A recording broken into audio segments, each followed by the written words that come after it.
అద్భుతాలు చెప్పి జరగవు. సరిగ్గా అలాంటి అద్భుతమే, అలాంటి మహాద్భుతమే ఈ మధ్య అమరావతిలో చోటు చేసుకుంది. అదేమిటి అంటే, మాజీ ముఖ్యమంత్రి వైఎస్ఆర్ కాంగ్రెస్ పార్టీ అధ్యక్షుడు అయిన వైఎస్ జగన్మోహన్ రెడ్డి అమరావతి నిర్మాణం సజావుగా సాగేందుకు తనకు తెలియకుండానే గొప్ప చేయూతనిచ్చారు. ఇప్పటి వరకు కొన్ని ప్రాజెక్టులు, ఎన్నో కీలకమైన ప్రాజెక్టులు అమరావతికి సంబంధించి అలా అర్ధంతరంగా అయిపోయి అమరావతి నిర్మాణాన్ని ప్రశాంతకము, అమరావతి నిర్మాణం ఎంతకాలం ఎప్పటికి పూర్తవుతుందో చెప్పలేని పరిస్థితిని కల్పిస్తున్న ఒక భారీ సమస్యను జగన్మోహన్ రెడ్డి స్వయాన తనకు తెలియకుండానే అసంకల్పితంగానే తను చేసిన ఒక పని ద్వారా తొలగించి అమరావతి నిర్మాణానికి మార్గం సుగమం చేశారు. మనందరికీ తెలిసిందే, జగన్మోహన్ రెడ్డి అమరావతి అంటే అప్పుడే గిట్టదని, అసలు ఆ మాట వినడానికి ఇష్టపడ్డని 2019-24 మధ్య ఆయన ముఖ్యమంత్రిగా ఉండగా అమరావతిని పొడుగోబెట్టేందుకే 3 ముక్కలు రాజధాని ఆడటం, ఆ తర్వాత మాజీ అయిన తర్వాత కూడా ఇటీవల కొద్ది నెలల క్రితం అమరావతికి ప్రత్యామ్నాయం అంటూ మావిగన్ అనే ఒక కొత్త పల్లవిని అందుకోవటం ఇవన్నీ మనం చూస్తూనే ఉన్నాం. ఇవే కాకుండా అమరావతిని అడ్డుకునేందుకు ఆయన సారథ్యంలో వైఎస్ఆర్ కాంగ్రెస్ పార్టీ, ఆ పార్టీ అభిమానులు, ఇతరులు ఎన్నెన్నో ప్రయత్నాలు, కొన్ని ప్రత్యక్షంగా, కొన్ని పరోక్షంగా, కొన్ని న్యాయస్థానాల ద్వారా, కొన్ని ప్రపంచ బ్యాంకుకు ఫిర్యాదు పంపడం ద్వారా, కొన్ని జాతీయ గ్రీన్ ట్రిబ్యునల్కు ఎన్నెన్నో పిటిషన్లు పంపడం ద్వారా జరిగిన సంగతి మనందరం చూశాం. ఇలాంటి జగన్మోహన్ రెడ్డి, అమరావతి అంటే ఇంత బద్ధ వ్యతిరేకంగా ఉండే చెందిన జగన్మోహన్ రెడ్డి ఇప్పుడు తన చేజేతుల అమరావతి నిర్మాణానికి ఉపకరించే ఏదైనా పని చేశారంటే మనం ఎవరు నమ్మలేము. కళ్ళవడే ఊహించడం మనకు సాధ్యం కాదు, కానీ అలా జరిగింది. అందువల్లనే ఇప్పుడు దీన్ని మనం అద్భుతంగా పేర్కొంటున్నాం. అసలు ఏం జరిగింది అంటే, 2014లో తెలుగుదేశం ప్రభుత్వం విభజిత ఆంధ్రప్రదేశ్కు తొలి ప్రభుత్వంగా ఎన్నికైన తర్వాత రాజధానిగా అమరావతి నగరాన్ని ప్రకటించడం, దానికోసం ల్యాండ్ పూలింగ్ స్కీమ్ కింద ఇప్పటివరకు ప్రపంచంలో ఎక్కడ లేని విధంగా ఒక వినూత్నమైన ల్యాండ్ పూలింగ్ స్కీమ్ అనే విధానాన్ని తీసుకొచ్చి వేలాది మంది రైతుల నుంచి ఎన్నెన్నో వేల ఎకరాలు సేకరించడం మనందరం చూశాం. ఇట్లా 12 సంవత్సరాల క్రితం ప్రారంభమైన ఈ ప్రక్రియ వల్లనే అమరావతి ఒక మోడల్గా ల్యాండ్ పూలింగ్ స్కీమ్ అనే ఒక వినూత్నమైన, ఒక అద్భుతమైన మోడల్గా ప్రపంచం నలుమూలల ప్రశంసలు అందుకుంది. సరే, ఆ విషయం అలా ఉంచితే ఇన్ని వేల మంది అమరావతికి ల్యాండ్ పూలింగ్ స్కీమ్ కింద తమ భూములు ఇచ్చినప్పటికీ అమరావతిలోని ఫేజ్ 1లోని తొలి ఫేజ్లోని కొన్ని గ్రామాలు, ప్రధానంగా ఉండవల్లి, పెనుమాక అనే 2 గ్రామాలకు చెందిన రైతులు మాత్రం వారు చాలామంది అమరావతికి భూములు ఇచ్చేందుకు ససేమిరా అన్నారు. ఇక వారిని ఒప్పించేందుకు, నయానో భయానో వారిని దారికి తెచ్చేందుకు నారాయణ లాంటి మంత్రులు, ఇంకా ఎంతోమంది పార్లమెంట్ సభ్యులు, తెలుగుదేశం ప్రముఖులు, స్థానికలో ఉన్న కొద్దిగా పట్టున్న నాయకులు, ఏపీసీఆర్డీ అధికారులు ఎన్నెన్నో ప్రయత్నాలు చేశారు, ఎన్నెన్నో ఒత్తిడి తెచ్చారు. కానీ ఆ కొద్దిమంది రైతులు మాత్రం ఎవరి మాట వినలేదు. దాని ఫలితంగా అమరావతికి సంబంధించిన కొన్ని కీలక ప్రాజెక్టులు ఆగిపోయాయి.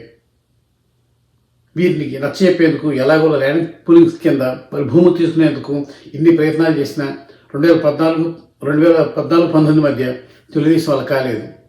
ఈ 19-24 మధ్య జగన్మోహన్ రెడ్డి హయాంలో ఎట్లా అమరావతి ఊసేలేదు కాబట్టి ఆ సమయంలో ఈ రైతులకు ఎవరు కూడా వాళ్ళ అప్రోచ్ అవ్వలేదు. అట్లా భూములు అట్లా సమస్య అట్లా ఉండిపోయింది.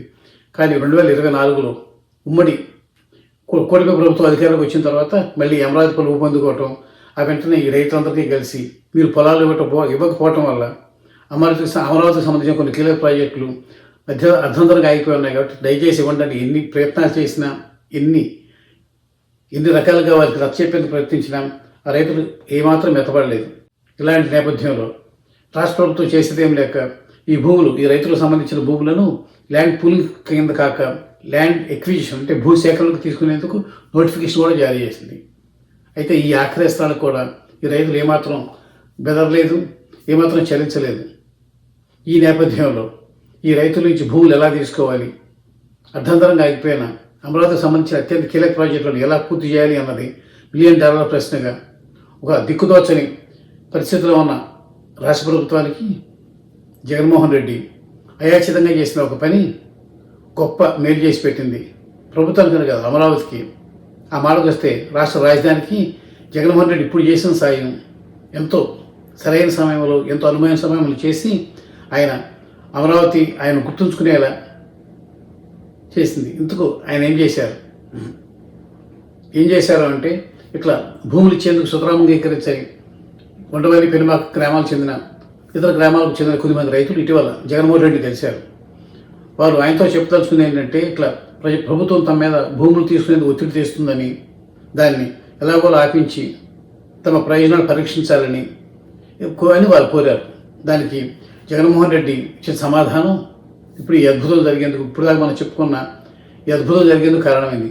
ఆయన ఏమన్నారంటే, వాళ్ళ మాటలు స్థాపిగా విన్న ఆయన అసలు అమరావతి వేస్ట్ అని, దాని బదులు తను ఇటీవల ప్రతిపాదించిన తన బ్రెయిన్ చైల్డ్ మావిగన్ బెస్ట్ అని, దానికోసం ఇట్లా ప్రయత్నిద్దామని ఆయన అనటంతో ఒకసారిగా ఆయనను అప్రోచ్ అయిన రైతులందరికీ మైండ్ బ్లాంక్ అయింది. దీన్ని నమ్ముకుంటే కుక్కగా పడిన గోదావరి ఎదినట్టే అసలు తామేదో అమరావతి ల్యాండ్ పూలింగ్ స్కీమ్ వల్ల తమకు ఎదురవుతున్న ఇబ్బందులను, తమకున్న డిమాండ్లను ఆయన దృష్టి తీసుకువెళ్ళి వాటి పరిశీలన చేసుకుందాం అనుకుంటే అసలుగా మోసం తెచ్చేలా అమరావతికి నెసరబెట్టేలా ఉన్నాడు. ఇప్పుడు కూడా తమను పావుగా వాడుకుని అన్న రైతులకు అర్థమైంది. ఒక రకంగా జ్ఞానోదయం కలిగింది. ఇక వెంటనే వారు బయటికి వెళ్ళటం, ఆ మరుసటి రోజు నుంచే తమకున్న డిమాండ్లు ఇవన్నీ తర్వాత చూసుకోవచ్చు, ముందు అమరావతి నిలబడాలి అంటే ఈ ప్రాజెక్టులు కొన్ని తమ భూములు ఇవ్వకపోవడం వల్ల ఆగిన భూముల ప్రాజెక్టులను పూర్తి చేయించుకోవడం మంచిది, ఇది శ్రేయస్కరం అందరికన్నా తెలివిడితో ఆ మరుసటి రోజు నుంచి జగన్మోహన్ రెడ్డితో సమావేశం మరుసటి రోజు నుంచే ఆయనను కలిసిన ముందు రోజు కలిసిన రైతుల్లో ఒక్కొక్కరు తమ భూములను, అంటే ఈ 12 ఏళ్ళుగా ఎవరు ఎంత విధాలుగా చెప్పినా, ఎంతగా భయపెట్టినా, బామాలిన ప్రలోభపెట్టినా, బుజ్జగించిన మెత్తబడిన రైతులు ఒక్క జగన్మోహన్ రెడ్డి మీటింగ్తో మొత్తం తత్వం బోధపడి ఆ మరుసటి రోజు నుంచి తమ భూములను ఒక్కొక్కరుగా అమరావతికి ల్యాండ్ పూలింగ్ ఇచ్చేందుకు ముందుకు వస్తున్నారు. ఈ ప్రక్రియ కొనసాగుతూనే ఉంది. మీటింగ్ అయిన దగ్గర నుంచి కూడా ఇప్పుడు గణనీయ సంఖ్యలో రైతులు చాలామంది తమ భూములను అమరావతికి ఇస్తున్నారు. ఈ విధంగా ఎవరి వల్ల కాని పని, తెలుగుదేశం ప్రభుత్వం వల్ల, ఇతర పెద్దల వల్ల, ఎంతోమంది ఘనతమించిన మంత్రుల వల్ల, గొప్ప లాబీయిస్టు వల్ల, ఎవరి వల్ల కాని పని కేవలం ఒక జగన్మోహన్ రెడ్డితో ఆ రైతులు సమావేశమయ్యటం అనే ఘటన మొత్తం మార్చివేసి అమరావతి నిర్మాణం వేగంగా సాగేందుకు బాటలు పరిచింది. మరి అద్భుతమే కదా.